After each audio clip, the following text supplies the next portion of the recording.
नमस्कार, स्वागत है आप सभी का। मैं हूं हिमांशु और आप देख रहे हैं हलचल इंडिया। बेबाक खबर तेज असर। आइए नजर डालते हैं आज की खबरों पर। जुबिलैंड से चोरी किए गए माल, नकदी, उपकरणों समेत 6 अपराधी गिरफ्तार किए गए हैं। उत्तर प्रदेश के अमरोहा जनपद की औद्योगिक गजरोला जुबिलैंड ग्रेविया लिमिटेड से मोटर चोरी की घटना का अनावरण करते हुए पुलिस ने 6 अपराधी को गिरफ्तार कर लिया। वहीं मामले में क्षेत्र अधिकारी श्वेता भास्कर ने बताया कि पुलिस अधीक्षक अमित कुमार आनंद के निर्देशों पर चलाए जा रहे अपराधियों की धरपकड़ अभियान के तहत गजरोला थाना प्रभारी अखिलेश प्रधान व पुलिस द्वारा घटना का अनावरण कर अपराधी रविंद्र सिंह पुत्र चरण सिंह निवासी गाँव नीली खेड़ी थाना धनोरा, शकीर पुत्र सफीक अहमद निवासी मोहल्ला लक्ष्मीनगर गजरोला, कपिल पुत्र प्रकाश निवासी गांव भानपुर खालसा गजरोला और सुरेंद्र सिंह पुत्र महेंद्र सिंह निवासी मोहल्ला फाजिलपुर गजरोला और मलखान उर्फ रियासत अली पुत्र लियाकत हुसैन निवासी मोहल्ला मायापुरी गजरोला और धर्मेंद्र पाल पुत्र चंद्रपाल निवासी गांव भानपुर खालसा गजरोला को चोरी के 3 मोटर घटना में प्रयुक्त ट्रैक्टर ट्रॉली और एक बाइक व 1,40,500 रुपए की नकदी समेत गिरफ्तार किया गया है। दिनांक 20 मई 2025 को थाना गजरौला क्षेत्र के अंतर्गत जुबिलैंड इंडस्ट्रीज के सिक्योरिटी इंचार्ज के द्वारा थाने पर एक तहरीर दी गई, जिसमें 21 मोटर चोरी होने का आरोप लगाया गया। पुलिस द्वारा इस घटना का सफल अनावरण करते हुए 6 व्यक्तियों को हिरासत में ले लिया गया है, जिनमें से 3 व्यक्ति जुबिलैंड के एम्प्लॉइज हैं एवं 3 अन्य जो ट्रांसपोर्ट करने एवं खरीदार हैं। इस घटना में इनके पास से एक ट्रैक्टर ट्रॉली, 3 मोटर, 1,40,000 रुपए, एक बाइक बरामद कर लिया गया है। इन 6 व्यक्तियों को हिरासत में लेते माननीय न्यायालय के समक्ष पेश किया जा रहा है।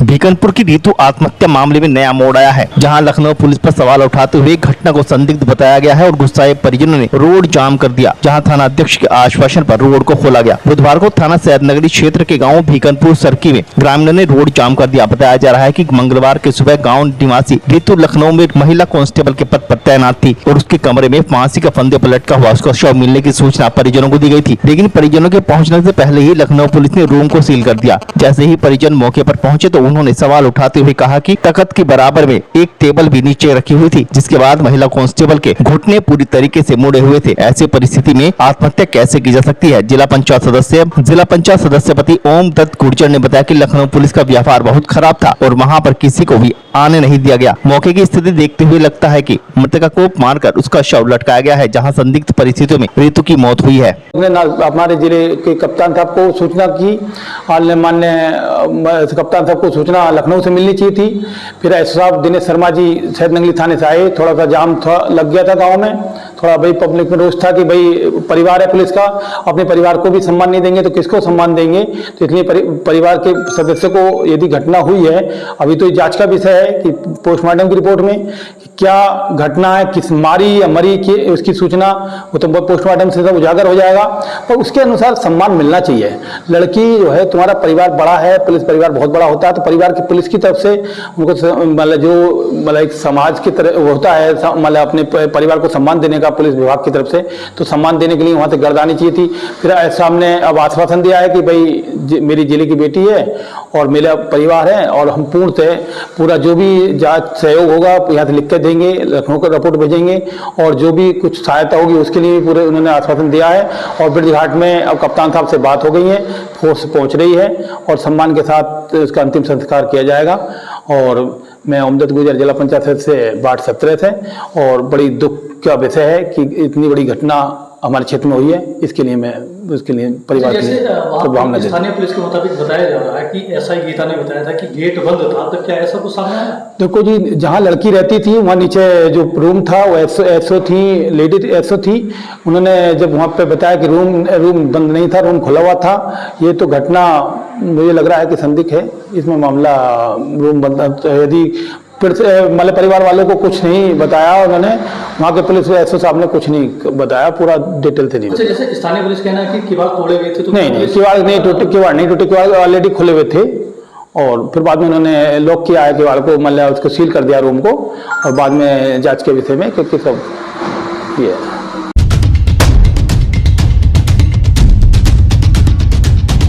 अमरोहा के आदमपुर थाना क्षेत्र के गांव निवासी महिलाओं ने सीओ कार्यालय पर पहुंचकर गांव के ही राशन डीलर पर बलात्कार करने का आरोप लगाते हुए जान से मारने की धमकी का भी आरोप लगाया। वहीं पुलिस ने सारे आरोपों को खारिज कर कहा कि दर्ज मुकदमे में क्रॉस केस करना चाहती है। बुधवार को एक ऐसा मामला सामने आया जहाँ आदमपुर थाना क्षेत्र के गाँव निवासी महिला व अन्य महिलाओं के साथ क्षेत्राधिकारी कार्यालय पहुंची, जहाँ पीड़ित महिला का आरोप है कि गाँव के ही राशन डीलर ने 1 वर्ष पूर्व अपने खेत पर चारा लेने गई थी। आरोप है कि गाँव के राशन डीलर ने खेत पर पहुंचकर महिला के साथ जबरन बलात्कार किया। वहीं तमंचा दिखाते हुए महिला को कहीं कुछ ना बताने की धमकी दी, जहां महिला चुप रही। हालांकि महिला का पति बाहर नौकरी करता है। आरोप है कि महिला 7 मई की शाम को एक शादी में दावत खाकर लौट रही थी, जहां दोनों गांव के बीच अकेला देखकर गांव निवासी उक्त राशन डीलर ने जबरदस्ती तमंचे के बल पर बलात्कार करने का प्रयास किया। लेकिन पीड़िता के 8 वर्षीय बच्चे ने शोर मचा दिया। जहाँ खेतों पर काम कर रहे लोगों को आता देख उक्त व्यक्ति भाग गया और पीड़िता के घर पहुंचकर अपने परिवार के लोगों के साथ घर में घुसकर गाली गलौज व मारपीट की, जिसके बाद कार्रवाई के नाम पर जान से मारने की धमकी दी। महिला का आरोप है कि जगह जगह शिकायत करने के बाद भी अभी तक कोई कार्रवाई नहीं हुई। वहीं मामले में आदमपुर थाना अध्यक्ष प्रेमपाल सिंह ने बताया कि महिला राजबाड़ा तथा परमेश्वरी क्रॉस केस करना चाहती है, क्योंकि राजबाड़ा के परिवार के लोगों के खिलाफ बलात्कार का मुकदमा पहले से ही दर्ज है और परमेश्वरी के पति के खिलाफ महिपाल सिंह के द्वारा बाइक में तोड़फोड़ मारपीट आदि संबंधित धाराओं में मुकदमा दर्ज कराया गया था। वहीं उक्त महिलाएं दर्ज कराए गए मुकदमे में दबाव बनाने के लिए बलात्कार का मुकदमा दर्ज कराना चाहती है। बताओ। जो साहब के पास आया था, हमारी कहीं ना सुनी। हम तो एसपी के यहाँ भी गए हैं, डीआईजी के यहाँ भी गए हैं, कोई ना सुना। दारोगा जी और उल्टे हमें और डांटे हैं, आगे लड़े हैं, घर वालों आके नहीं है। ये क्या मामला है, किस बात पर मामला है? इसके साथ बलात्कार करा था, इसके साथ 1 साल पहले। और दूसरे गाँव में दावत खाने गई थी। बताओ। साहब मेरी पत्नी के साथ गलत करा उसने। क्या नाम है पत्नी का? परमेश्वरी। क्या करा? बलात्कार करा था। तो आगे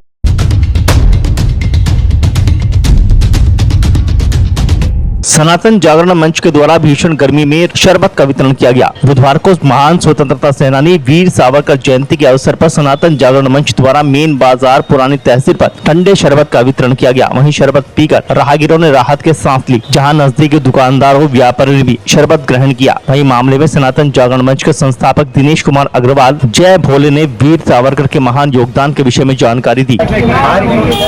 हमारे वीर सावरकर की 142वीं जयंती उपलक्ष्य है, सनातन जागरण के माध्यम से शरबत का वितरण किया गया है। गर्मी का समय है, लोगों को राहत से गर्मी में मानवता की सेवा के लिए शरबत का वितरण किया गया है। पुरानी तहसील सरपुर में ये हमारे प्रेरणा स्रोत में एक प्रेरणा स्रोत वीर सावरकर जी है। इसी उपलक्ष्य में हमने 142वीं जयंती के उपलक्ष्य में ये कार्यक्रम किया है।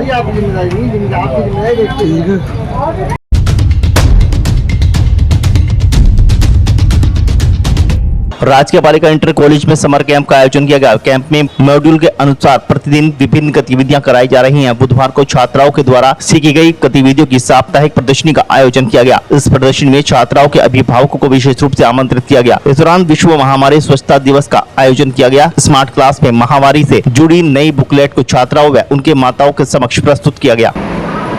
आज दिनांक 28 मई को राजकीय बालिका इंटर कॉलेज हसनपुर में समर कैंप के 8वें दिन गतिविधि पेपर मैशे गतिविधि के अंतर्गत बच्चों ने जो भी आइटम्स बनाए उन सब की प्रदर्शनी लगाई गई। उसमें अभिभावकों को बुलाया गया, उन्होंने उन प्रदर्शनी को देखा और बच्चों के कार्य की सराहना की।